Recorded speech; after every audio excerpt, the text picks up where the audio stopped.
Good evening, ladies and gentlemen. I'm Stan Smith, and I'm here with head football coach and athletic director at Dublin High School, Coach Roger Holmes, and this is the Dublin Fighting Irish Coaches Show. And Coach Holmes, welcome back. But tough ride last Thursday night in Macon, Georgia. Tough night. I think the first thing happens is the credit needs to go to Southwest Macon, who was all that we thought they would be. We knew going in that they were going to be a tremendous football team that gave us as much challenge as anybody had given us to this point. You know, from a physical standpoint, they were larger than we were. In a lot of places, they were faster than we were. Their overall team speed was better than ours. We did a lot of things well. We did a few things poorly, and those few things poor at the end of the night outweighed the things that we did well. Well, Coach, you mentioned it before the show that it's probably your first time of scoring 38 points in a game and not coming out on top.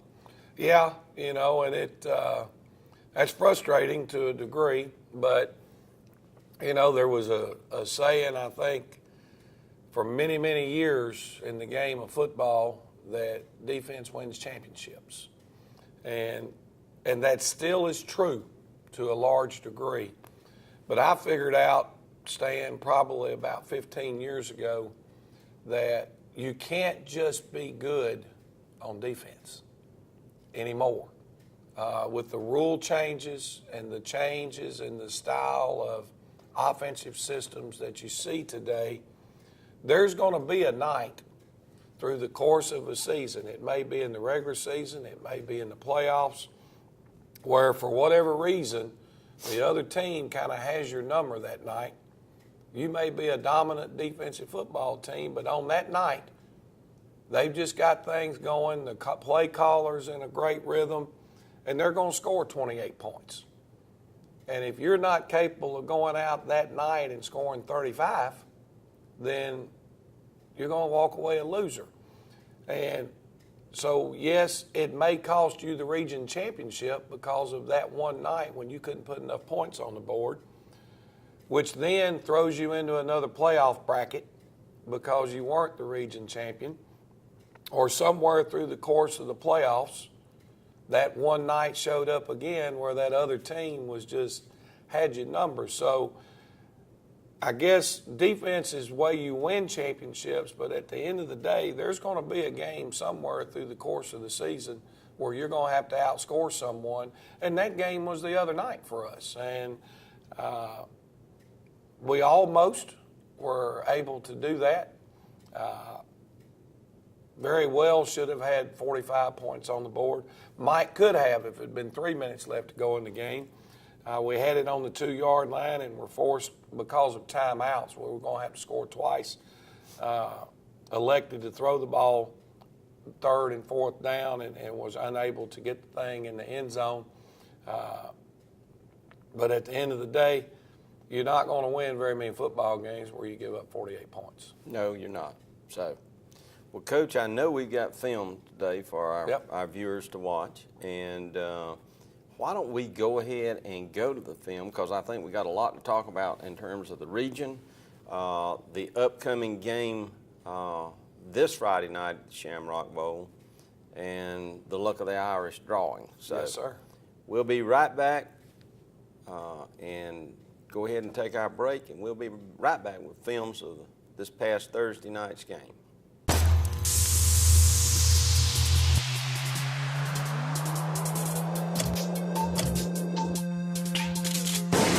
If you want a paint that's more than just easy to scrub, if you want a paint that actually repels dirt and grime, if you want a paint that stands up to life's wear and tear, only this can. Regal Select from Benjamin Moore. Paint like no other. Available at Four Seasons Paint and Floor Covering. Okay, Mr. Stan, if you will, we're going to go ahead and get started here with some of these highlights. First, we've got trying to throw a quick hitch route on our outside corner right here, Eric Roberson. He does a really good job of funneling. Quarterback can't set his feet. try to go into a scramble situation right there. And really good coverage out of what we call cover 2. Another defensive clip. Well, this would be the same one. It's just out of a tighter angle where you can see it a little bit better. Eric, this is Ramon Pittman, our first offensive series of the game, and Ramon had over 200 yards rushing the other night on 17 carries. Just had a tremendous night. Our offensive line did a really good job for us up front, Stan.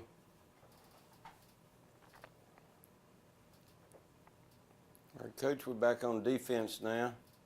We ended up scoring on that first drive there, Stan. Israel Phillips punched the thing in off tackle for a nice gain. It took us 3 plays to get it in the end zone. Here's a big play. They turn it over to us, and look, the field position's on the 23-yard line. And dadgummit, on the very next play, we didn't turn it right back over to them. So we didn't gain anything out of that turnover for us defensively.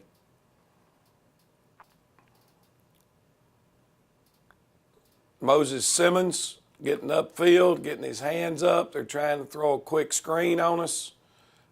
Did a really good job with the defensive linemen getting their hands up like you want them to on a passing situation. You know, the formation that we're looking at right here that Southwest is in is one they hadn't been in very much this year, but I felt like our kids did a good job of adjusting to that type formation. Another pretty decent job. I think they wanted to fake a play action and throw the football, and Bruce Guyton at defensive end here did a really good job for us most of the night. Squeezed off tackle hole there and was able to get back outside and force the quarterback out of bounds. We got a run here coming out of our wing back, Eric Roberson. Had a decent night, good power running. You know, he's had, I think for the season, he's averaged a little bit over 7 yards per carry. And he's had a nice season for us up front. Back to the play, we had Ramon on the long run there early. Same situation, we're trying to shift. You know, it's kind of like going to war, Mr. Stan. You're always trying to create a flank. And by us shifting to that formation, we were able to get them out flank, pull the backside guard, make a good kick. This was something good to see out of Ramon right here. Drop his shoulder, finish the run, going downhill, and being a physical runner. We ended up with a field goal out of that scenario. Bryce Watson knocked in his first official field goal of the year. He made one at Bleckley County. We had to take the points off the board and ended up getting a touchdown out of that drive. Pretty nice break on the ball by Tyler Strickland. They tried to throw a little quick route outside, and Tyler was right where he needed to be.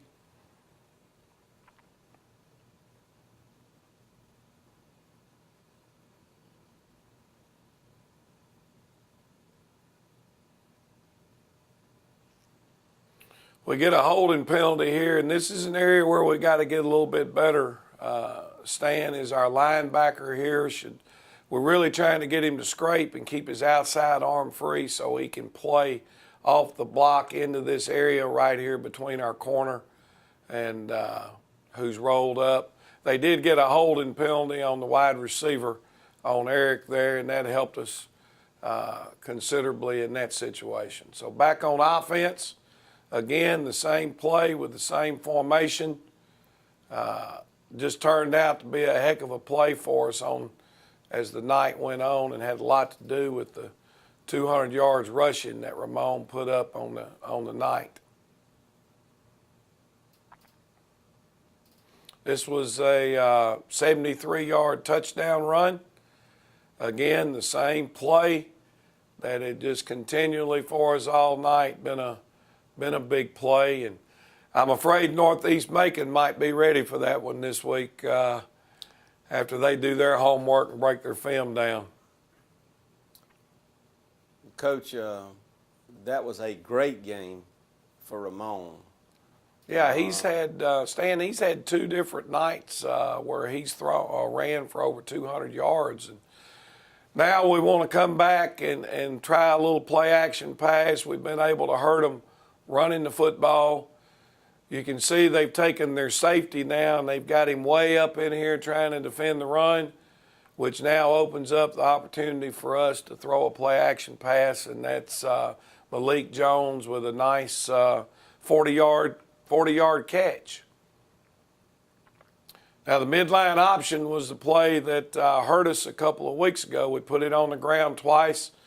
We come back with it here. We make a good read, give the ball to our fullback, Israel Phillips. He cuts it out the back door, makes a nice run down inside the 5-yard line. 22-yard gain for him. Back over on the defensive side.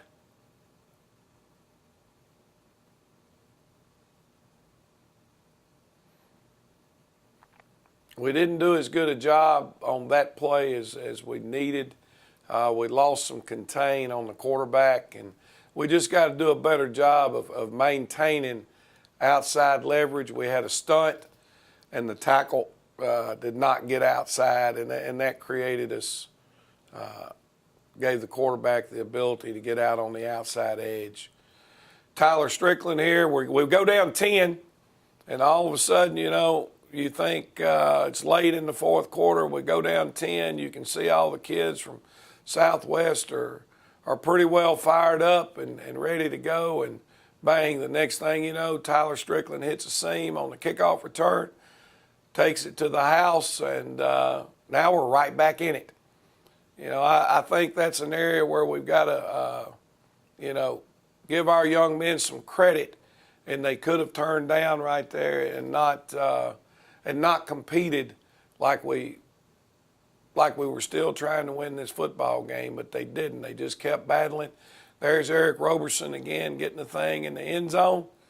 Another tough run where he broke a lot of tackles.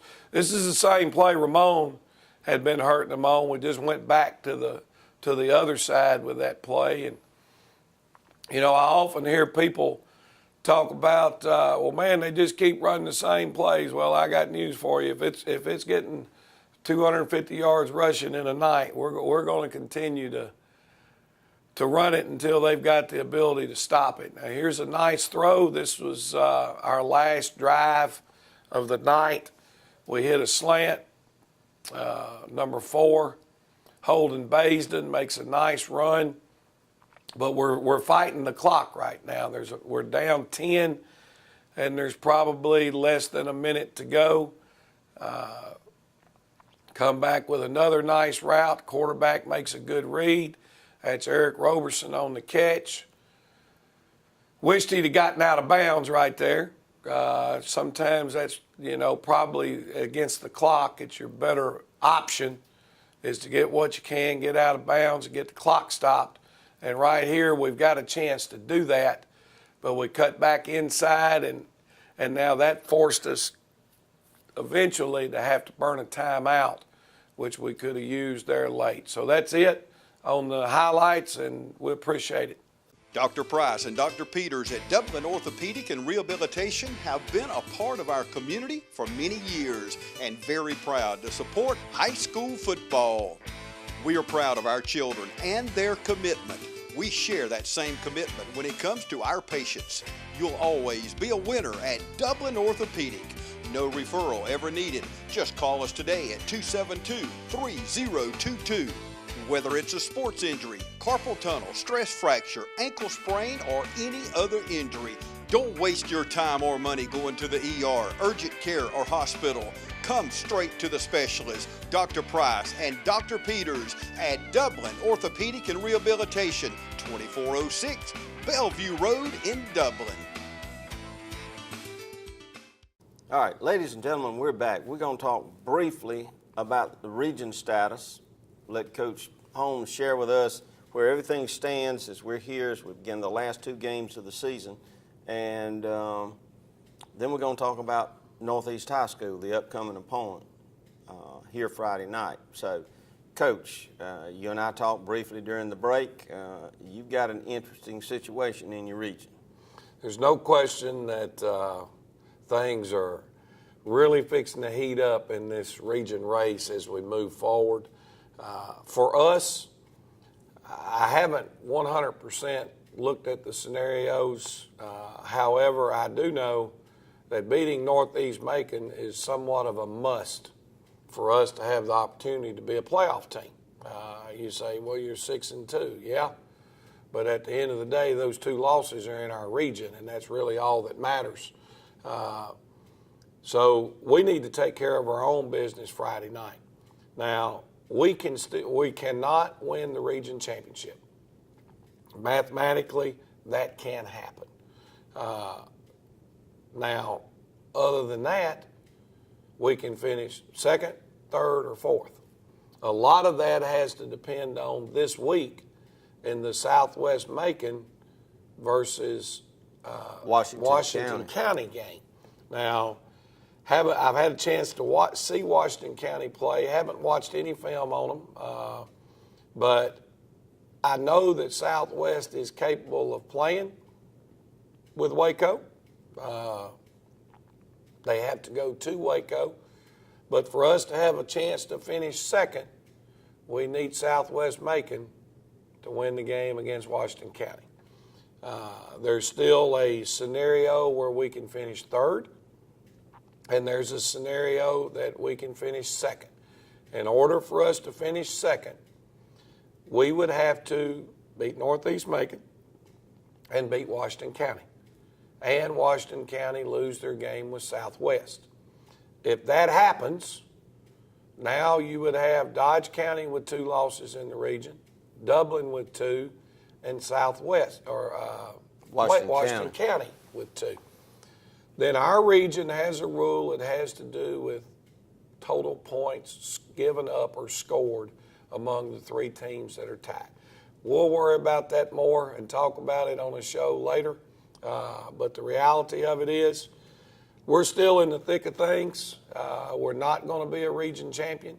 If you've lost 2 games in the region, you probably don't deserve to be the region champion. But, you know, it's like anything else. You want to squeeze every drop out of it that you possibly can. And if this football team can finish 2nd and host a playoff game, that'd be huge. I got you, Coach. But Northeast Raiders, out of Macon again, are the next team you face. That's it, and it's a game, it's a must-win. I guess there's still some mathematical chances you get in the playoffs if you lose that one. But, you know, we know that we're in some form or fashion with, again, against a win against Northeast. Now, when you look at them, they're a football team that's dangerous as heck on the offensive side of the football. They've got 2 young men. They alternate at quarterback, number 3 and number 5. They're about the same size. They're not very big. They're both, it's hard to tackle them in a phone booth. They're so dadgum quick. They're going to spread you out across the field, 4 or 5 wide receivers on every play. Lots of the speed sweep, jet sweep motion, threatening the outside. And if you don't get outside to cover all those wide receivers, and they're running the jet sweep, they're going to run you off and kill you just running the sweep. So you've got to go out and cover them down. And now the quarterback's making the jet sweep, and he's just kind of picking a hole and running up inside. And their offensive line goes 265 average a guy. And they kind of cover you up. And the quarterback just looks for a seam, and when he sees the seam he wants, he hits it. When he scrambles and moves around, he throws a pretty nice ball. They've been able to throw the football and do some good things. For them defensively, we've seen them in 2 different defensive fronts. They play a shade 50, and the guy that creates the most problem for them is their nose man. He's a 195-pound guy that's extremely quick off the ball, creates you some problems there. Linebacker play has been solid for them. Their kicking game, when we look at them on the kicking game, a lot like Southwest in the sense that they've got a couple of guys back there deep that you have one guy get out of his lane or not do the job he's supposed to do. He's very capable of taking it to the house. When I You know, people want to compare scores and look at scores. Well, I'll give you one. We had a hard time when we went over and played Bleckley County at their place. I mean, it was a tough football game at the end of the night. It was fairly close. Well, Northeast Macon beat Bleckley County 40-6. They had it all rolling that night and were playing well. And, you know, we hope we don't run into that football team here in the Shamrock Bowl on Friday night.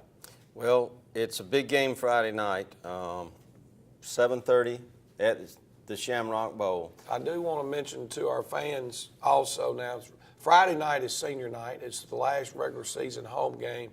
Each senior, along with their parents, will be recognized starting at 7, Mr. Stan, as you head on into our next thing. And it's also the night of the Luck of the Irish drawing. We hadn't talked much about the prize. I can tell you the grand prize is a John Deere riding lawnmower. Pretty nice one because they've got it there every Friday night, and you can buy tickets up and until shortly before the end of the game. And we encourage everyone to participate because that money helps these kids at the end of the season to buy things, do things for the playoffs that they might not otherwise get to do, to maximize this experience for these high school football players. And I think the tickets are $20 a piece. $20 and if you buy, is it 4, you get 1 free, or you buy 5, you get 1 free? I think so. Which one it is, but you know, it's there for our people. And Stan, we really need their help. I mean, the reality of it is, what probably should have been our largest gate of the season as far as a home game goes was Dodge County. And you knew that it would be a huge gate. Well, we had the hurricane come through. And that affected the gate. Oh, it affected the gate tremendously, which in the long run really hurts our football program. So anything that can be done to help get a hold of one of these tickets, we'd certainly appreciate it. All right. Ladies and gentlemen, we'll look forward to seeing you at 7:30 this Friday night at the Shamrock Bowl for a big matchup, region matchup between the Fighting Irish and the Northeast Raiders. And we'll see you next Wednesday.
Great fall savings at Mid-State Pools and Spas. Come visit our showroom on Veterans Boulevard and see our selection of pool and patio furniture.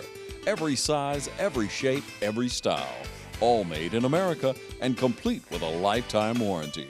When quality counts, shop the selection at Mid-State Pools and Spas. Mid-State Pools is a proud dealer of telescope and peak season furniture. Also see our great lineup of Grizzly coolers built for a lifetime. Grizzly coolers. So get in on the great fall savings right now at Mid-State Pools and Spas.